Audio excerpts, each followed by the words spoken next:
Bonjour à toutes et à tous. Bienvenue dans ce nouveau webinaire proposé par BPI France Création. Je suis Anissa Elvacal, consultante pour le site bpifrance-création.fr, site de référence en matière d'information et d'orientation des porteurs de projets, qu'ils soient en phase de création, de développement, de reprise ou de cession d'entreprise. J'ai le plaisir d'animer aujourd'hui ce webinaire consacré à la protection sociale du chef d'entreprise et je serai accompagnée d'Agnès Nardon, conseillère à l'URSSAF. Bonjour Agnès. Bonjour Anissa, bonjour à toutes et à tous. Bonjour Marc. Bonjour Agnès. Et je serai aussi accompagnée de Marc Lamotte, responsable développement Rhône-Alpes pour l'association JSC. Donc bonjour et bienvenue Marc. Merci, bonjour Anissa, bonjour Agnès, bonjour à toutes et tous. Alors, avant de commencer, un petit point sur les aspects techniques. Donc, pour vos échanges entre vous, éventuellement vos questions d'ordre technique, vous avez accès à l'onglet chat. Vous avez aussi un onglet questions et je vous demanderai de poser vos questions, celles que vous souhaitez adresser à nos intervenants, dans cet onglet questions. N'hésitez pas à les liker si jamais vous voyez des questions qui vous intéressent. Ça nous aidera à les sélectionner et on y répondra en fin de ce webinaire. On a un temps prévu pour ça.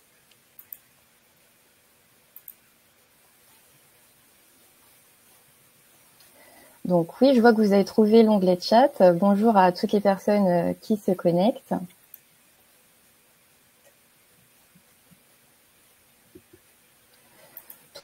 Toujours sur les aspects techniques, sachez que ce webinaire est enregistré. Vous pourrez trouver le replay ainsi que le support de présentation sur notre site bpifrance-création.fr. D'ailleurs, si vous ne connaissez pas bien notre site, sachez que nous vous proposons tout un tas de ressources, de contenus, d'outils interactifs pour vous informer et vous aider dans votre projet de création ou de reprise d'entreprise. Vous pouvez notamment créer votre passe CREA, qui est un espace privé sur notre site, entièrement gratuit. Il prend la forme d'un parcours en 10 étapes pour vous aider à structurer votre projet de création ou de reprise. Et il est agrémenté de tutos vidéo et de différents outils, notamment notre outil de business plan en ligne. Donc, je vous encourage à aller y faire un tour. Et on va maintenant entrer dans le vif du sujet avec notre sommaire.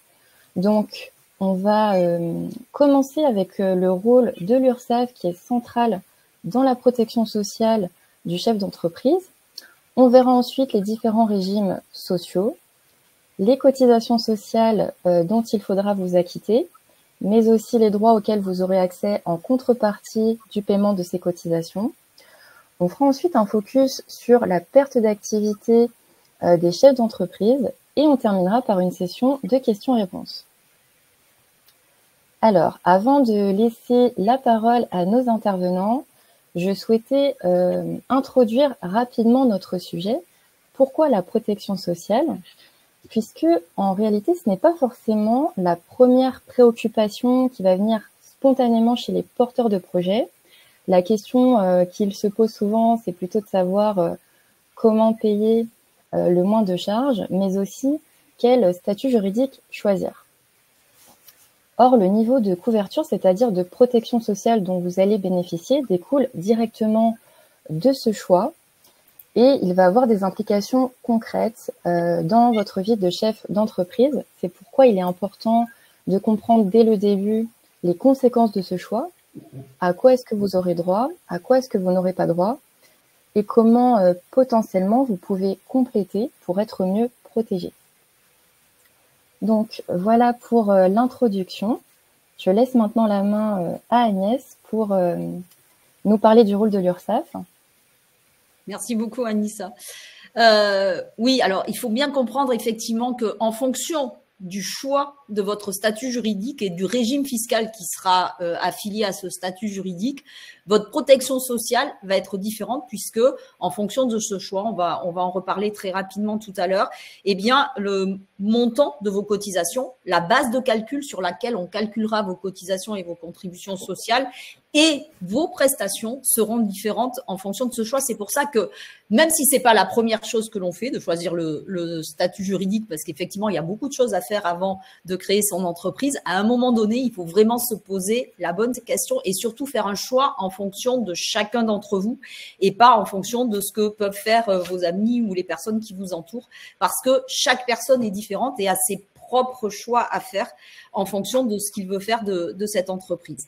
Alors, le rôle de l'URSSAF, parce qu'on ne sait jamais trop à quoi ça sert, il faut savoir que quand vous êtes salarié, ben, c'est votre employeur qui a les relations avec nous et qui paie l'intégralité des cotisations et contributions sociales, aussi bien pour vos cotisations salariales, vous voyez la différence entre votre salaire brut et votre salaire net.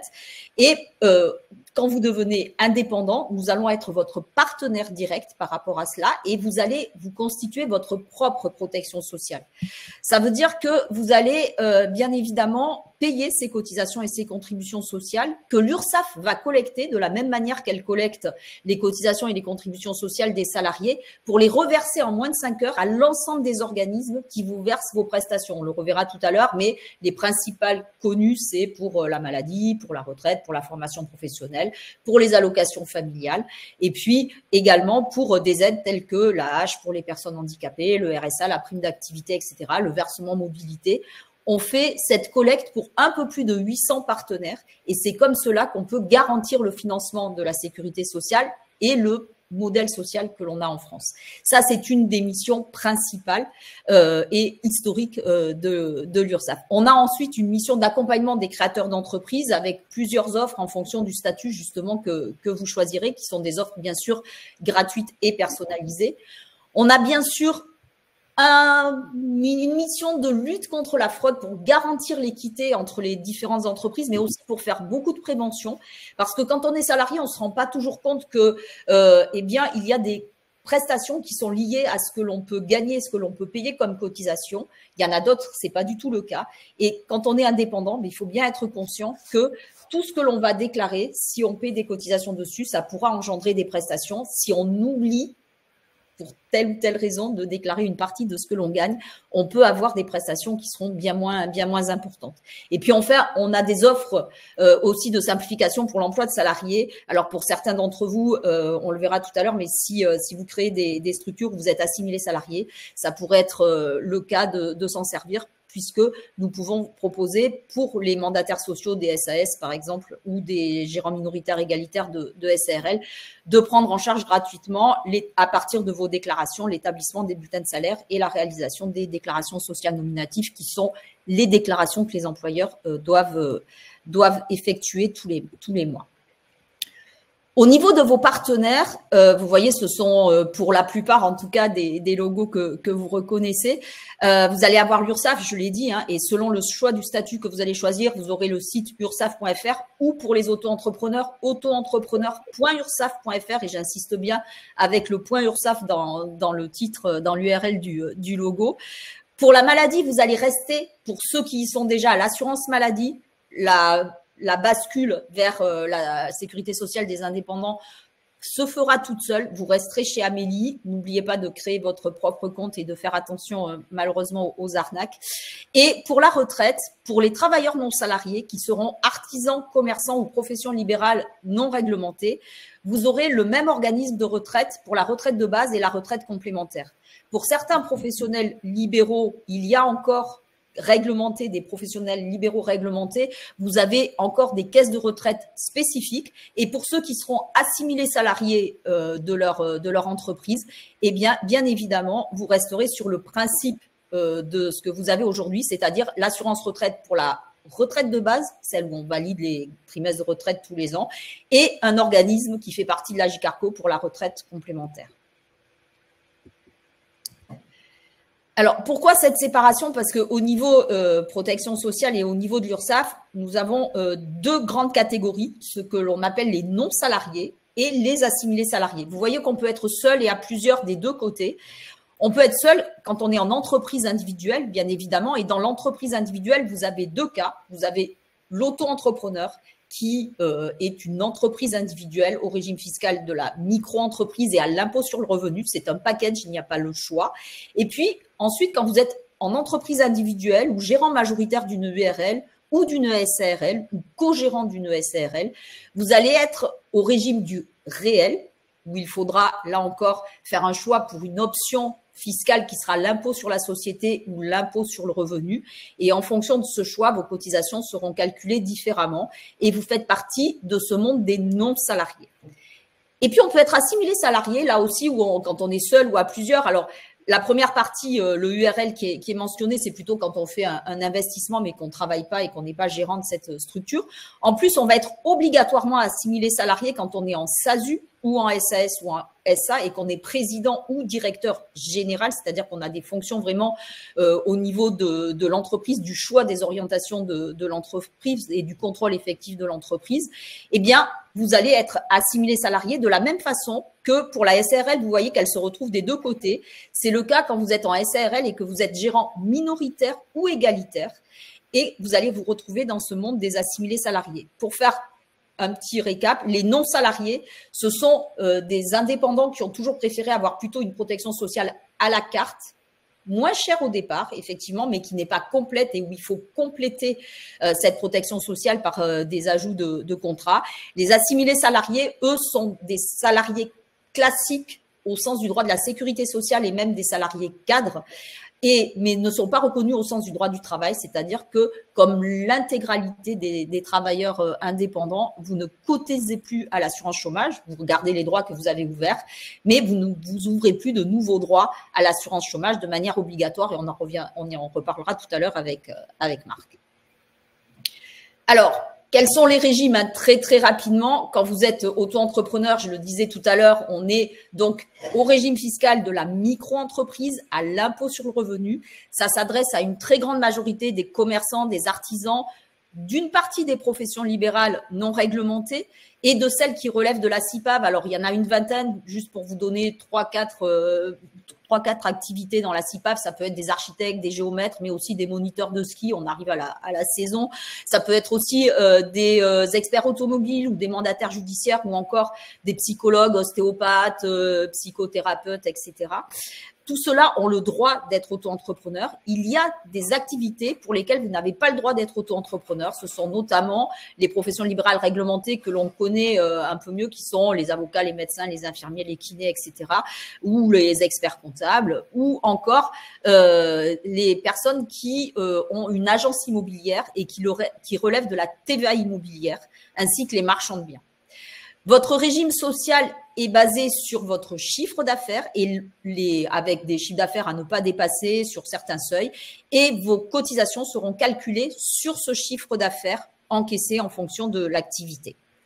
Pour les travailleurs non salariés, donc les entreprises individuelles ou les gérants majoritaires d'une URL, SARL, qui sont au régime fiscal du réel, qui là s'adresse vraiment à tout le monde, vous avez un statut de non-cadre. J'ai dit tout à l'heure, la protection sociale sera plutôt à la carte avec une base pas complète qu'il faudra compléter, avec un régime social qui sera et des cotisations qui seront calculées sur votre revenu professionnel si vous optez pour l'impôt sur la société ou sur le bénéfice si vous optez pour l'impôt sur le revenu. Et là, il faudra vraiment vous faire accompagner pour savoir quel est le choix le meilleur pour vous en fonction de ce que vous souhaitez faire.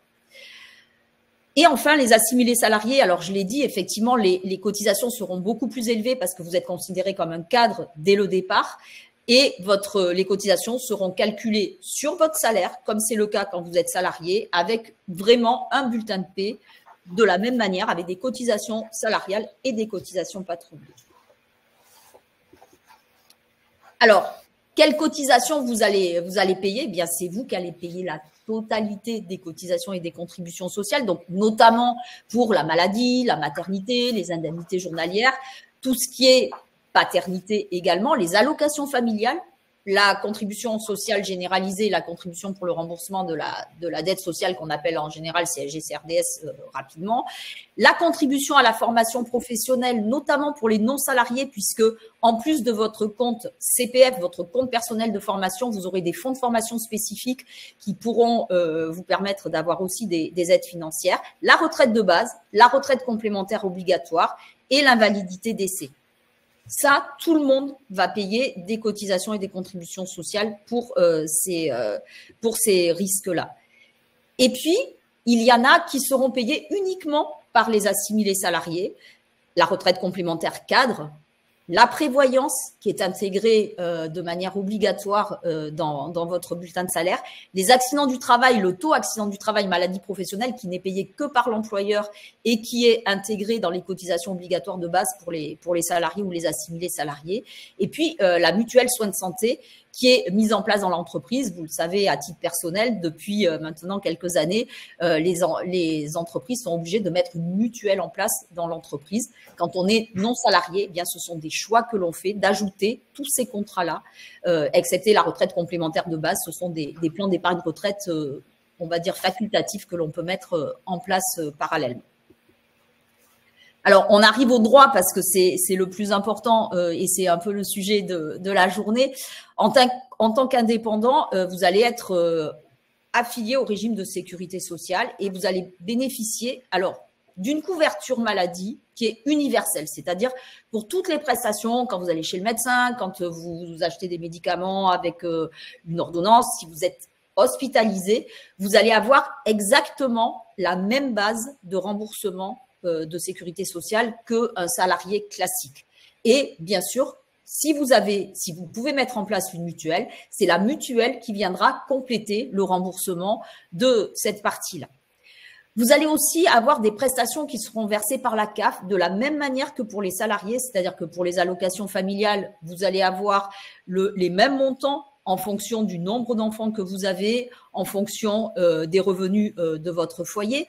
Pour la partie maternité, vous allez avoir les mêmes montants en fonction de ce que vous gagnez, puisqu'on est vraiment sur la même base que les salariés. Et même pour les mamans non salariées, vous avez une allocation forfaitaire de repos maternel qui vous être versée en plus en fonction des revenus que vous avez. Donc ça, c'est vraiment important aussi à savoir.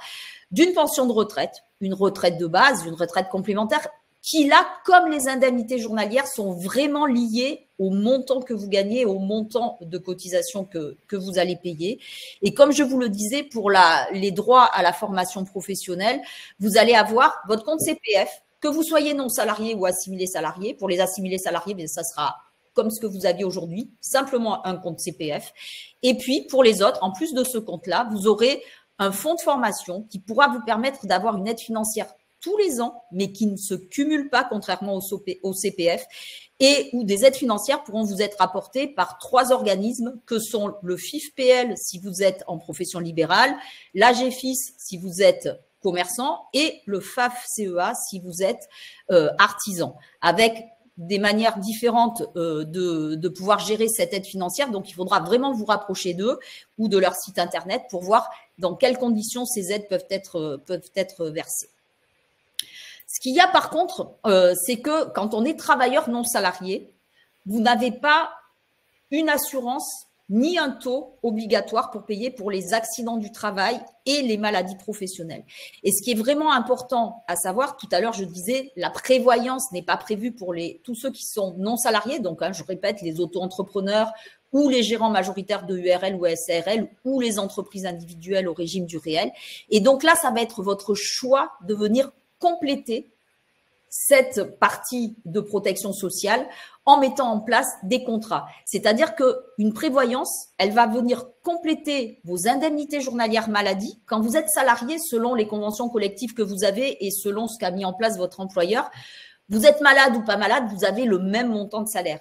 Quand vous allez être indépendant, si vous ne mettez rien en place pour venir compléter ça, eh bien, vous n'aurez que la partie sécurité sociale. Et donc, il faut vraiment se poser ces questions de savoir comment ça se passe si je suis obligée de m'arrêter de travailler. Est-ce que j'ai d'autres revenus à côté? Est-ce que j'ai quelqu'un qui peut m'aider sur un certain laps de temps? Ou alors, est-ce que j'ai vraiment besoin de cette activité-là pour venir simplement pour pouvoir payer mon loyer, mes charges fixes de nourriture, etc.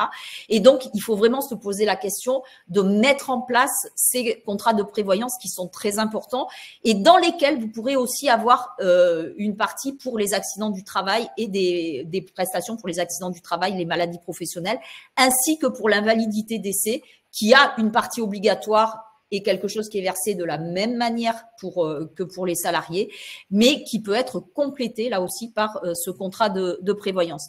Quand vous êtes auto-entrepreneur, comme un des principes de la micro-entreprise, au-delà du chiffre d'affaires, de la franchise de TVA, etc., c'est que l'on ne peut déduire aucune charge. Cette mise en place de ce contrat de prévoyance sera vraiment comme si vous étiez un particulier, c'est-à-dire que vous allez payer la totalité. Quand vous êtes au régime du réel, vous pouvez déduire toutes les charges. Donc, ces contrats que vous prenez en complément pourront venir en déduction de vos charges, c'est-à-dire que ça sera déduit de votre chiffre d'affaires, et il y aura une partie aussi qui pourra vous permettre d'avoir une défiscalisation. Donc, c'est vraiment important de bien savoir dans quel domaine vous allez être et de vous dire que vous allez devoir compléter dès le départ cette protection si vous souhaitez quand même avoir une protection sociale qui va se rapprocher le plus possible des salariés. Et puis, comme je vous le disais tout à l'heure, aucun d'entre vous ne va plus cotiser à l'assurance chômage et de manière obligatoire, mais vous avez bien sûr des possibilités là aussi d'assurance volontaire. D'ailleurs, il y a une assurance volontaire aussi pour les accidents du travail et les maladies professionnelles que l'on peut souscrire auprès de la caisse primaire d'assurance maladie, si on ne peut pas l'intégrer dans un contrat de prévoyance que l'on peut prendre pour cette partie uniquement. Eh bien, côté assurance chômage, vous avez des assurances aussi que vous pouvez prendre pour vous venir en aide à ce moment-là. Et je vais laisser la parole à Marc pour vous détailler cette partie-là. Merci Agnès. Alors, moi je vais intervenir auprès de vous sur la perte d'activité. Mais avant d'aller un peu plus loin, bon, déjà je voudrais remercier BPI France au nom de l'association GSC pour votre invitation à ce webinaire, en fait, qui permet de mettre en lumière la protection du chef d'entreprise. Quand on parle de protection, dans n'importe quel domaine d'ailleurs, on évoque la possibilité de vivre une mésaventure ou un coup dur. Mais pour revenir sur le sujet d'aujourd'hui, le chef d'entreprise. Un chef d'entreprise, c'est un audacieux. Voilà. Il n'aime pas forcément prendre de risques, mais il préfère plutôt les maîtriser. Et c'est là toute la nuance. Et lorsqu'un chef d'entreprise s'embarque dans une belle aventure entrepreneuriale, il se lance à titre personnel et quand le cas se présente, il entraîne également sa famille. Alors, choisir de se protéger, ça ne veut pas dire de ne pas croire en son projet ou de ne pas accepter de prendre de risques. Mais c'est au contraire, je pense, c'est de faire le choix de les maîtriser pour se donner toutes les chances de rebondir en cas de coup dur. Alors, prendre un filet de sécurité quand on est entrepreneur, de mon point de vue, ça permet de se protéger, ainsi que ses proches, et surtout de libérer son audace. Et ça, et j'appuie là-dessus, c'est une vraie approche optimiste. Alors, pour rentrer un peu plus dans le détail, soyons pragmatiques. 2024, sur le premier semestre, c'est près de 30 000 chefs d'entreprise qui ont perdu leur emploi dû à une défaillance. Bon, il y a une augmentation de 18% sur l'année. Je rappelle juste que l'association GSC avec le groupe Altares, tous les 6 mois, sort l'Observatoire de l'emploi des entrepreneurs. Voilà. Pour autant, il faut quand même préciser que 97% des chefs d'entreprise estiment qu'ils doivent être informés au moment de la création de leur entreprise ou de la reprise d'une entreprise. Et 62% des chefs d'entreprise, on s'en aperçoit tous les jours à l'association, ignorent, pardonnez-moi, l'existence des dispositifs de maintien. En réalité, il y a un vrai paradoxe. Alors, la raison principale, c'est surtout le manque d'information, d'où la nécessité d'être bien entouré et bien informé. Alors, qu'existe-t-il? Quelles sont les solutions, justement, qui existent en cas de perte d'emploi? Alors, comme nous l'a précisé Agnès précédemment, la majeure partie des entrepreneurs ne sont pas couverts par les dispositifs de France Travail. Pour autant, il existe l'allocation du travailleur indépendant, ce qu'on appelle l'ATI, depuis 2019. Alors, pour vous donner quelques éléments, et on pourra l'évoquer à la fin de mon propos si vous le souhaitez, en gros, l'ATI prévoit le versement d'une indemnité qui peut aller jusqu'à 800 € par mois pendant 6 mois mais sous certaines conditions. Donc, pour vous en citer quelques-unes, il faut que la décision, en tout cas, soit judiciaire, c'est-à-dire la défaillance sur décision judiciaire. Et en fait, elle s'adresse aux TNS et aux mandataires sociaux. En ayant exercé une activité non salariée pendant au moins 24 mois sans interruption. Il y a d'autres conditions, on pourra en reparler après mon propos si vous le souhaitez.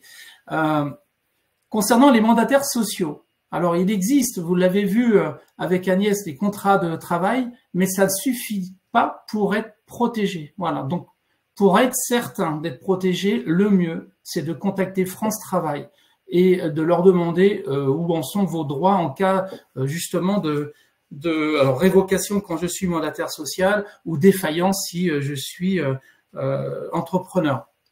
Il s'agit de demander un rescrit, tout compte fait. Et puis pour les TNS, les travailleurs non salariés et les mandataires sociaux, donc vous avez, comme Agnès l'a précisé également, la possibilité de souscrire à une assurance volontaire, j'ai bien dit volontaire, de perte d'emploi. Alors, en fait, comment ça fonctionne? Alors, il s'agit en réalité d'une assurance volontaire qui va vous couvrir pour des risques involontaires. Alors, il existe plusieurs offres qui sont proposées par certains assureurs. Le principe en général, c'est que vous allez choisir le montant de vos indemnités et la durée d'indemnisation. Alors, selon certains critères, en fonction des assureurs, pour l'assurance qui est proposée, en tout cas promue par l'association GSC, il y a quelques critères. Votre statut, votre revenu net fiscal professionnel, et ensuite, en fonction de la durée, j'allais dire du rebond et de l'indemnisation, et du montant de cette indemnisation, vous aurez une cotisation qui sera adaptée. Voilà. À rappeler que dans tous les cas, vous aurez un délai d'attente qui va s'appliquer. Ce délai d'attente va varier selon la durée d'indemnité que vous choisirez. Alors, pour rentrer un tout petit peu dans la présentation de l'association, en réalité, cette association a 45 ans cette année. Nous fêtons les 45 ans. Elle a été créée par les chefs d'entreprise, pour les chefs d'entreprise, notamment les organisations patronales, MEDEF, CGPME à l'époque. L'UDP les a rejoints en cours de route. Cette association a créé un groupe, un pool d'assureurs, une assurance. Et notre rôle n'est pas de commercialiser ce produit, mais surtout d'informer, de sensibiliser le plus grand nombre des dirigeants et de chefs d'entreprise sur justement leur protection sociale en cas de coup dur. Donc ça, c'est pour présenter l'association. Et maintenant, en fait, comment ça fonctionne? La GSC, pour parler en tout cas de l'assurance GSC, va couvrir tous les dirigeants, qu'ils soient mandataires sociaux ou TNS, et vous le voyez, même les créateurs d'entreprises ou les repreneurs d'entreprises. Alors très rapidement, on voit sur ce tableau que les mandataires sociaux, en ce qui concerne alors les assimilés salariés, on en a parlé tout à l'heure avec Agnès, mais également les gérants minoritaires et égalitaires de SARL sont couverts au même titre que les travailleurs non salariés, artisans, commerçants ou gérants majoritaires. Et les événements en réalité qui sont couverts en termes de défaillance, eh bien ça va être pour un mandataire social assimilé salarié, la révocation de son mandat ou son non-renouvellement. Et puis pour le chef d'entreprise, ça va être sur décision judiciaire. Alors une décision judiciaire, ça peut être un redressement judiciaire, ça peut être une liquidation, etc., voire une décision amiable. Alors ça peut être une dissolution anticipée, une cession, voire une fusion-absorption. Donc on pourra évidemment rentrer dans le détail en fonction des questions qui pourront nous être posées par la suite. Je suis à votre disposition en tout cas pour y répondre. En tout cas, merci pour votre écoute.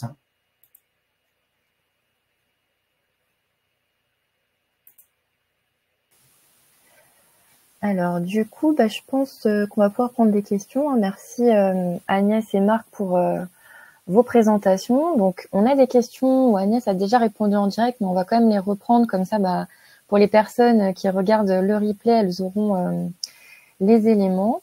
Donc, pour les personnes qui sont actuellement en train de poser des questions dans le chat, donc n'hésitez pas à poser ces questions dans l'onglet questions, hein, parce que c'est là qu'on va pouvoir les sélectionner pour y répondre.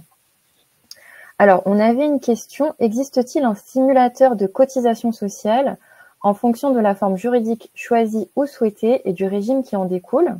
Donc, question pour toi, Agnès, je pense. Oui, alors oui, effectivement, nous avons un site qui s'appelle mon-du-6, je l'ai indiqué en réponse, entreprise.ursaf.fr, sur lequel vous retrouvez un certain nombre de simulateurs, quel que soit le statut juridique que vous allez choisir. Pour vous, en tant que chef d'entreprise, avec même un comparatif entre les différents statuts, qui non seulement vous donneront le montant des cotisations que vous allez payer, alors de manière hyper rapide, pratiquement instantanée, mais plus affinée si vous répondez aux questions que l'on a en dessous, mais également de manière pédagogique, vous verrez aussi, en fonction du montant des cotisations et des contributions sociales que vous allez payer, comment elles sont réparties entre les différents risques. Les risques, c'est la maladie, la retraite, la famille, etc. Et vous verrez aussi, pour certains d'entre vous, le nombre de trimestres de retraite que vous pouvez valider avec les montants de cotisation que vous payez et les revenus ou le chiffre d'affaires que vous avez, puisque pour la retraite de base, ce sera soit sur le montant de vos revenus, le calcul des cotisations, soit pour les auto-entrepreneurs, ça sera en fonction de votre chiffre d'affaires. Et vous aurez des simulateurs aussi si vous êtes dans une création d'entreprise où vous avez besoin de salariés tout de suite. Donc, vous pourrez faire des simulations pour vos salariés également. Je voudrais répondre à une question de Magali Millet là sur il est écrit en diapo 17 qu'un TNS n'est pas couvert en AT-MP, ne bénéficie-t-il pas du remboursement santé, etc., etc. Alors, on est en France, effectivement, si vous avez un accident du travail, on vous laisse pas tout seul, les frais de santé seront pris en charge. Si vous avez gagné de l'argent, vous pourrez avoir des indemnités journalières de sécurité sociale, mais toutes les prestations qui sont liées spécifiquement aux accidents du travail, maladies professionnelles que vous pouvez avoir quand vous êtes salarié, ne sont pas prévues pour les travailleurs non salariés. Et c'est pour ça que vous avez le choix soit de l'intégrer dans votre contrat de prévoyance, soit en prenant l'assurance volontaire auprès de l'assurance maladie, auprès de la caisse primaire d'assurance maladie.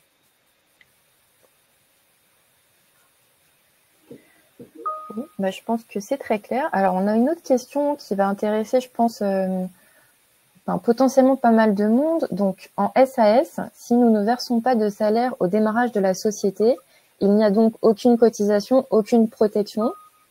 Alors, pour les SAS, c'est vraiment le cas particulier où, au-delà de ne pas avoir de cotisation à payer, au-delà de ne pas avoir de protection sociale, c'est que vous n'avez même rien à faire vis-à-vis de nous. C'est-à-dire que vous créez votre activité en tant que président ou directeur général de votre SASU ou de votre SAS.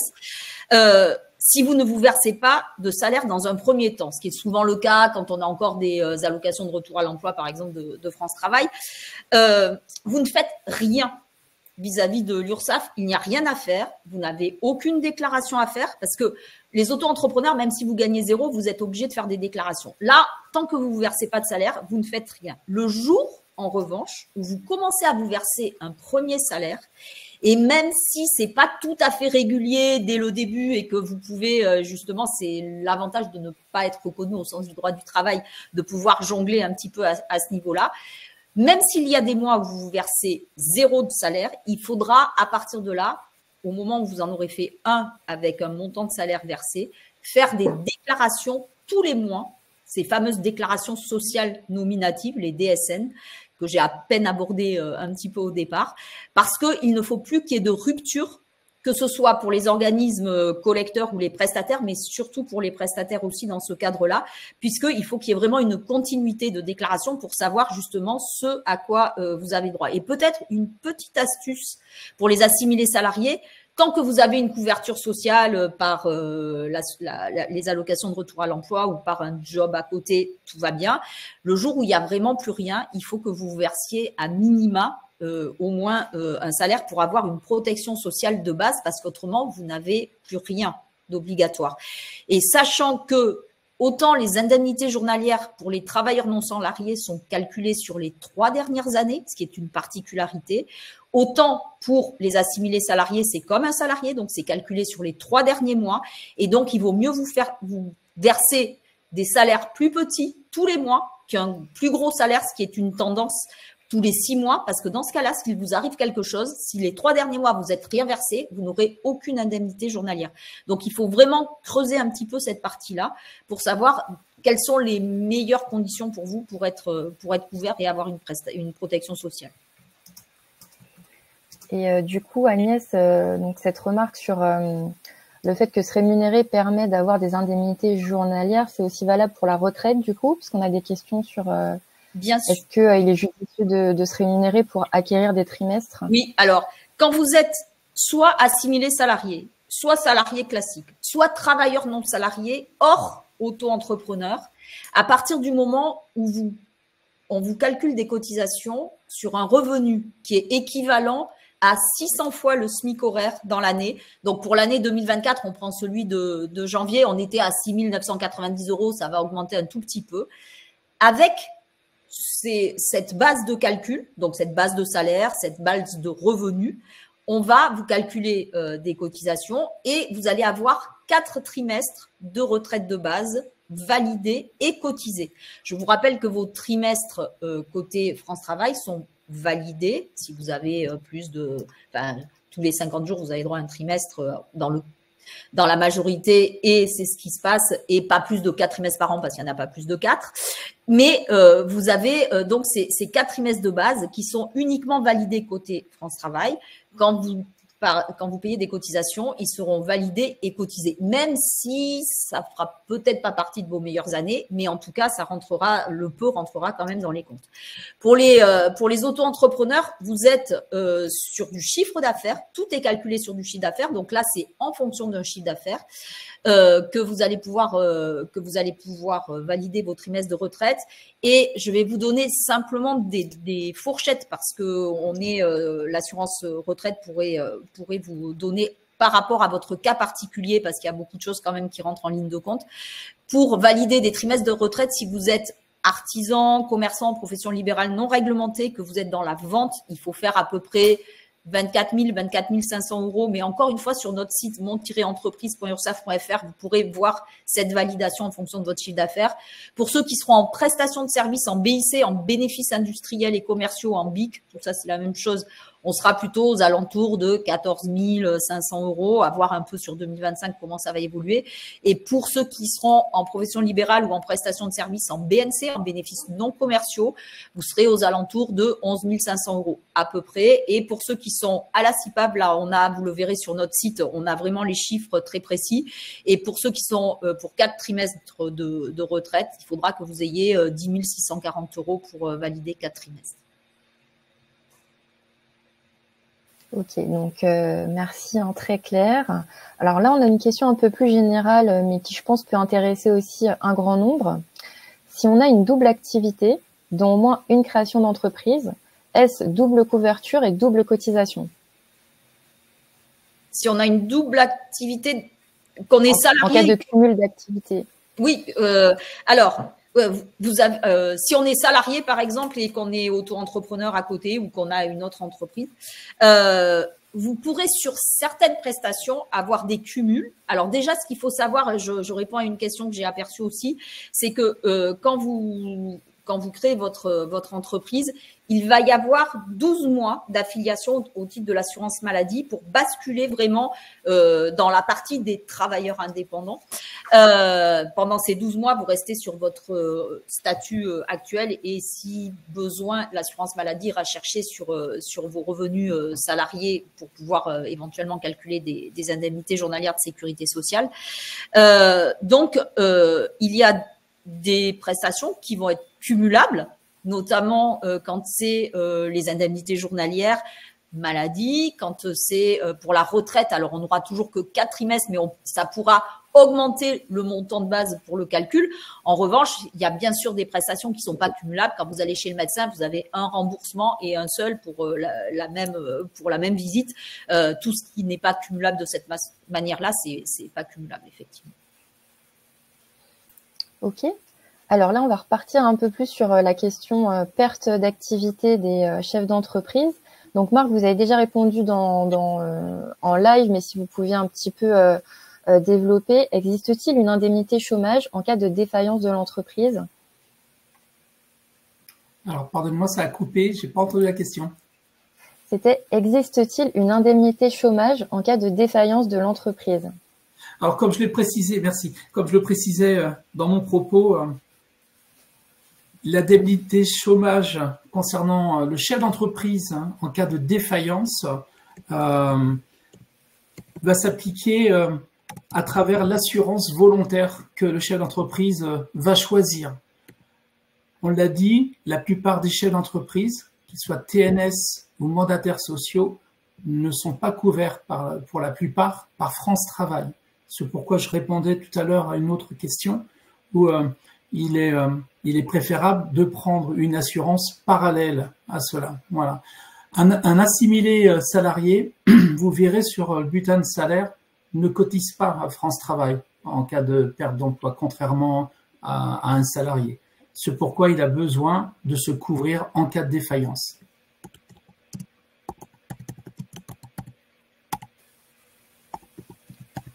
Merci Marc.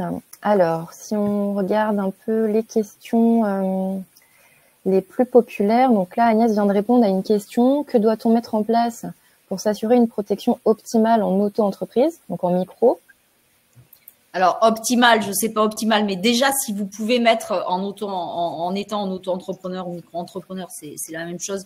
Un contrat de prévoyance, c'est ce qui va protéger votre personne. Après, si vous souhaitez faire des contrats de retraite supplémentaires ou facultatifs, c'est autre chose. Mais pour moi, je pense que la personne est vraiment importante et si vous n'êtes pas bien couverte et que vous avez des problèmes, vous aurez plus de mal à travailler. Donc, protégez-vous pour pouvoir justement passer ces moments un peu difficiles, on va dire entre guillemets, le plus sereinement possible et pouvoir redémarrer pour travailler.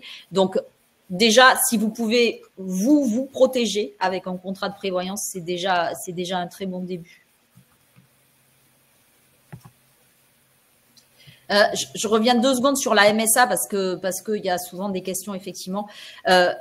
À partir du moment où vous avez une activité qui relève de la mutuelle sociale agricole, vous ne pouvez pas être auto-entrepreneur. Vous relevez de la MSA, qui est vraiment le régime spécifique pour le monde agricole, et vous devez vous rapprocher d'eux pour savoir qu'est-ce que vous pouvez mettre en place au niveau de la création de votre entreprise. Mais l'auto-entreprise est impossible pour des activités qui relèvent de la mutuelle sociale agricole.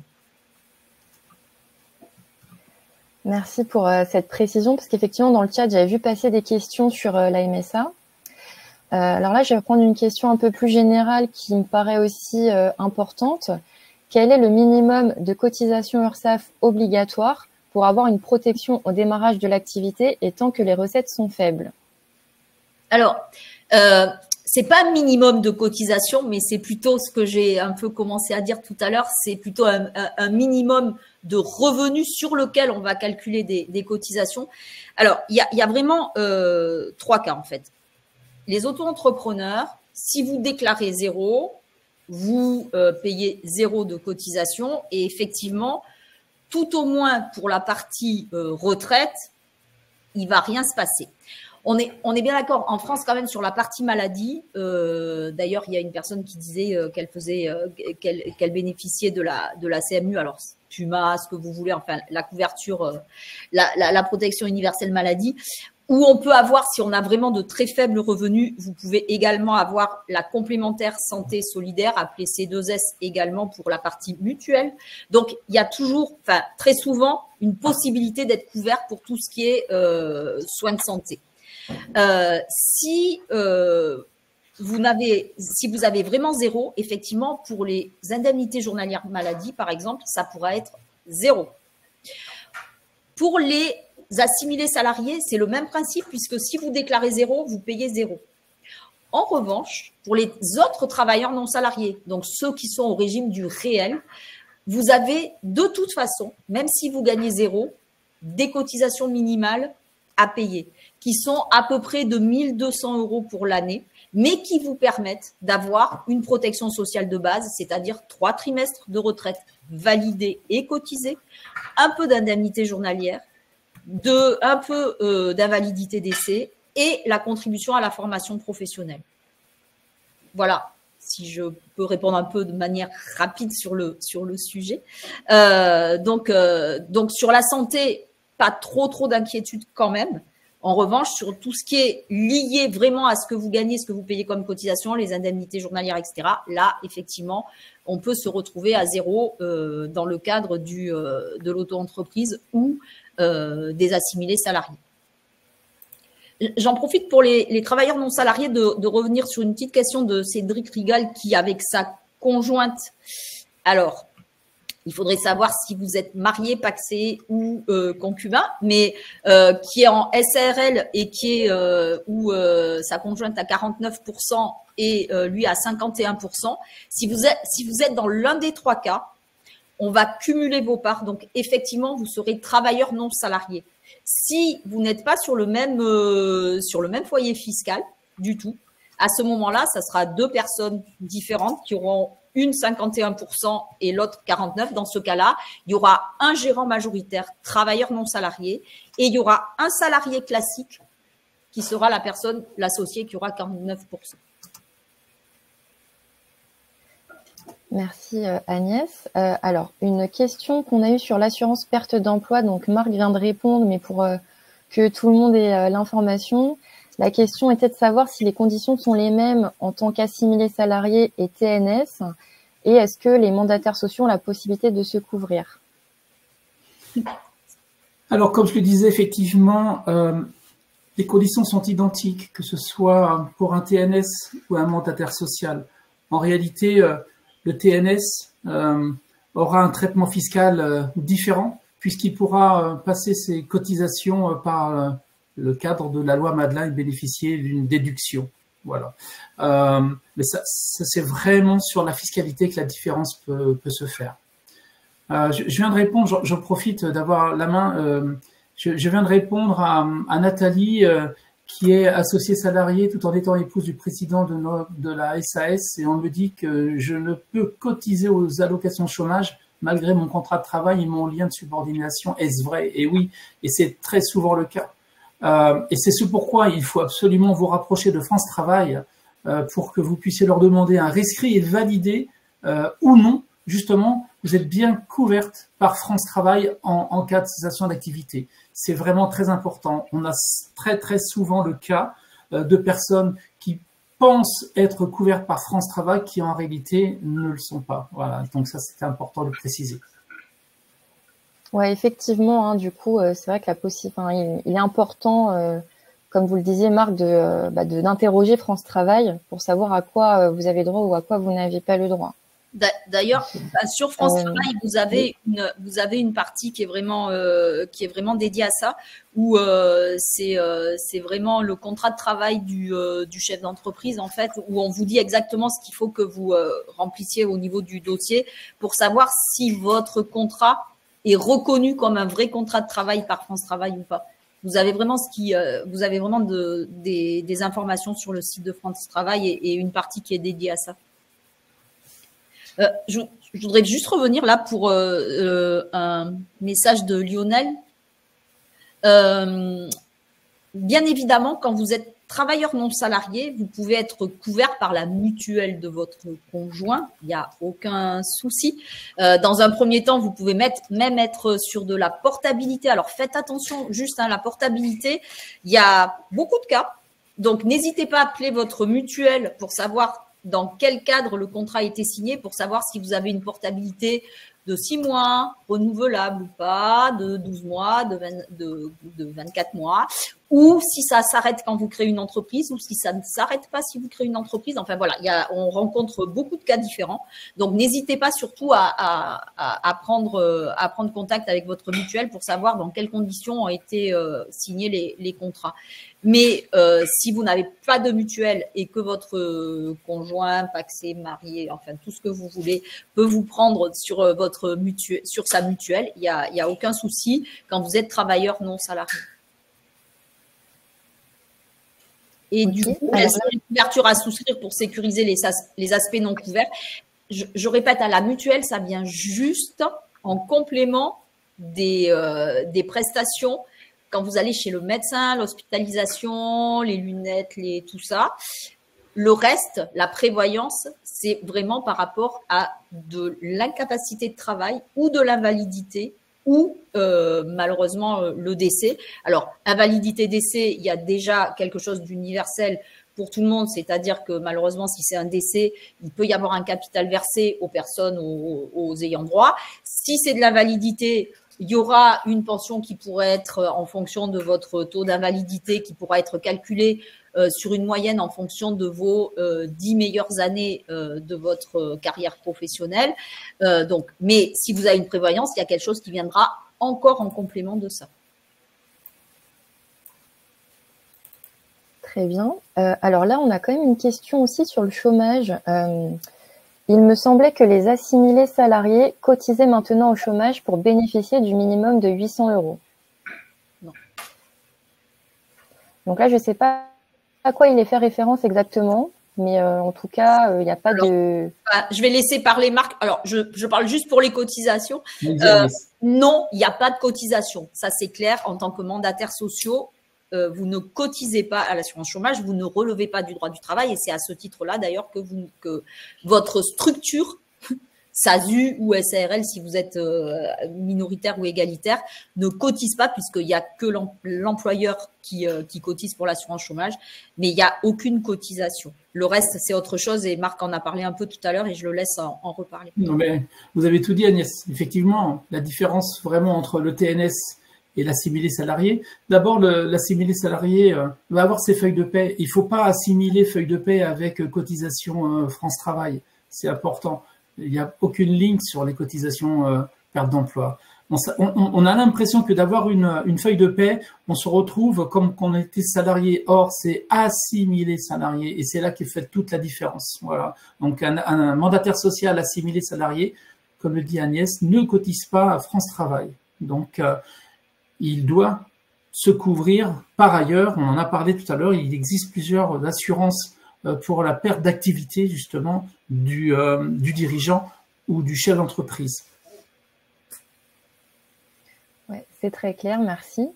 Alors là, j'ai vu passer une question sur l'articulation entre l'ARS et la protection sociale, sachant que l'ARS permet de réduire nos charges sociales. Alors déjà, peut-être qu'il y a une confusion entre l'ACRE et l'ARS. Hein. Ouais. Donc l'ACRE est un dispositif qui permet effectivement de bénéficier d'une exonération de cotisations sociales, à ne pas confondre avec l'ARS, qui est le dispositif qui vous permet, quand vous êtes demandeur ou demandeuse d'emploi indemnisé, de toucher une partie de vos cotisations sous forme de capital. Donc là, la question, je pense, Agnès, c'est plutôt, est-ce que quand je bénéficie de l'ACRE, donc de l'exonération de cotisations sociales, est-ce que j'ai toujours la même protection sociale ? Oui, alors, et juste pour ceux qui voudraient choisir une partie du capital, par contre, auprès de France Travail, au lieu de l'allocation de retour à l'emploi mensuel, vous êtes obligé d'avoir l'ACRE, qui est une demande effectivement qui se fait auprès de l'URSSAF.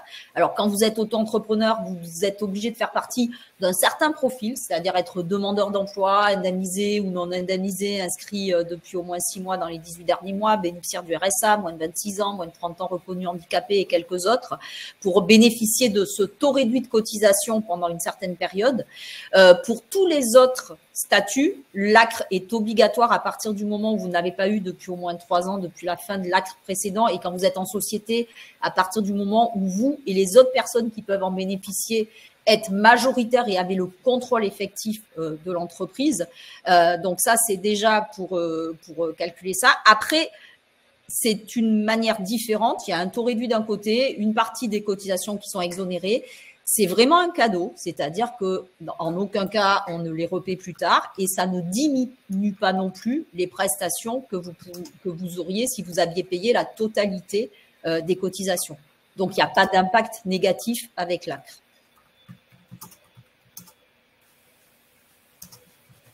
Très bien. Alors là, on a une question qui est peut-être un peu spécifique, mais qui est quand même aussi, je pense, dans notre sujet. Quelle est la meilleure forme juridique si on fait le choix du maintien de ces allocations chômage ? Alors, J'en ai parlé un peu au début, on ne peut pas répondre à cette question comme ça. Ça va dépendre, vous, qu'est-ce que vous avez dans votre vie, qu'est-ce que vous avez comme revenu, qu'est-ce que vous souhaitez créer comme activité, comment vous voulez développer votre entreprise, etc., etc. Enfin, il y a énormément de critères qui vont rentrer en ligne de compte pour venir choisir ce statut, qui peut être un statut pour commencer, quitte à ce qu'il évolue plus tard. Mais enfin, en tout cas, moi, je réponds pas à cette question en disant quel est le meilleur statut pour quand je suis demandeur d'emploi. Il y a trop de critères qui rentrent en ligne de compte pour faire une réponse oui/non en 3 secondes. Oui, en plus, je pense que la question… Vraiment accompagné par toutes les structures qui peuvent vous accompagner, pardon, excuse-moi Anissa, au montage de votre projet. Oui, en fait, là, la question, elle est peut-être prise un petit peu à l'envers. Il faut peut-être pas se demander si, effectivement, le fait de bénéficier d'allocations et donc potentiellement de pallier le fait que vous n'avez pas de rémunération au début, c'est un point important, mais ça peut pas être la seule chose à considérer quand vous choisissez votre forme juridique. C'est vrai qu'on a souvent des porteurs de projets qui nous demandent c'est quoi la meilleure forme. En fait, il n'y a pas de meilleure forme, comme l'a très bien dit Agnès. Ça dépend de l'activité, de votre situation personnelle, familiale, de ce que vous projetez pour votre entreprise. Ce qu'il faut être… souvent, vous nous dites comment je fais pour rien payer. C'est un peu l'idée. Déjà, bon, c'est pas possible. En tout cas, dans notre système en France, c'est pas possible de cette manière-là. Après, il faut savoir aussi, il y a quand je disais il y a beaucoup de critères, je peux en donner 2-3. Hein, c'est est-ce que vous avez une activité qui va se développer très vite? Il y en a, c'est le cas. Il y en a qui vont mettre 1 an et demi, 2 ans à se développer. Pour autant, c'est pas pour ça qu'elles seront pas super lucratives après, mais c'est un peu plus de temps. Donc ça va rentrer en ligne de compte. Ça va dépendre aussi un petit peu à quel moment de votre carrière professionnelle vous en êtes. Ça va dépendre de votre état de santé. Ça va dépendre. Voilà. Alors déjà, on met juste ça et déjà, on en a pour un petit moment à répondre à tout ça. Et après, on va trouver un peu tout ce qui va faire que ça, essayer de choisir le meilleur pour commencer, ou pour continuer, ou pour commencer et passer à autre chose après. Mais voilà, la réponse, c'est compliqué comme ça en 2 secondes. Oui, bien sûr. Je reprends juste une petite question là, parce qu'en fait, il y a une personne, Florian, qui dit est-ce qu'il est possible pour un chef d'entreprise de ne pas cotiser pour la retraite? Alors, non. Non, c'est pas possible dans le sens où la retraite de base et la retraite obligatoire complémentaire sont 2 retraites obligatoires. Quoi que que vous choisissiez comme statut, il y aura toujours une base. Après, on peut, en fonction des statuts, etc., choisir de diminuer le montant de ses revenus soumis à cotisation pour les mettre à profit d'autre chose. Mais dans tous les cas, on peut pas dire, bah moi c'est non, je cotise pas pour la retraite. C'est pas possible. Effectivement, hein, donc ce qu'on vous a présenté, les droits, les cotisations qui sont prévues, c'est pas effectivement à la carte entre guillemets. Donc là, je pense qu'on a répondu à pas mal de questions. Merci pour à toutes les personnes qui ont posé des questions. Merci Agnès et Marc d'y avoir répondu. Je pense que c'était plutôt clair. Donc pour les personnes qui voudraient plus de ressources sur le sujet, sachez que nous avons une rubrique dédiée sur le site de BPI France Création, le statut du dirigeant et son conjoint. Donc, vous trouverez pas mal d'informations là-dessus. Vous avez évidemment accès aussi aux ressources de l'URSSAF, donc sur le site de l'URSSAF, mais aussi sur tous les réseaux sociaux, pour trouver des contenus liés à la protection sociale, aux cotisations sociales, au statut, etc.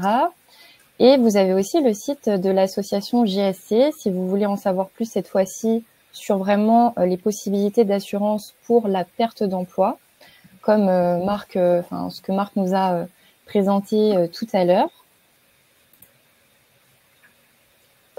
Donc, en conclusion, puisque l'heure a vite tourné, je vous rappelle que le replay de ce webinaire sera disponible sur notre site bpifrance-création.fr/webinaire dès demain, avec évidemment le support de présentation, puisque plusieurs personnes nous ont posé la question. Donc, Vous aurez les slides sans problème avec le replay. Donc, pour plus d'informations, donc je vous l'ai déjà dit, mais n'hésitez pas à vous rendre sur notre site. Je remercie toutes les personnes qui ont participé, qui ont posé leurs questions et qui sont fidèles à ce rendez-vous mensuel des webinaires de BPI France Création. Un grand merci à Agnès et à Marc pour vos présentations respectives. Merci beaucoup, Anissa. Merci à Merci tous à vous. pour votre participation. Et je vous dis à très bientôt pour un prochain webinaire. Merci à tous.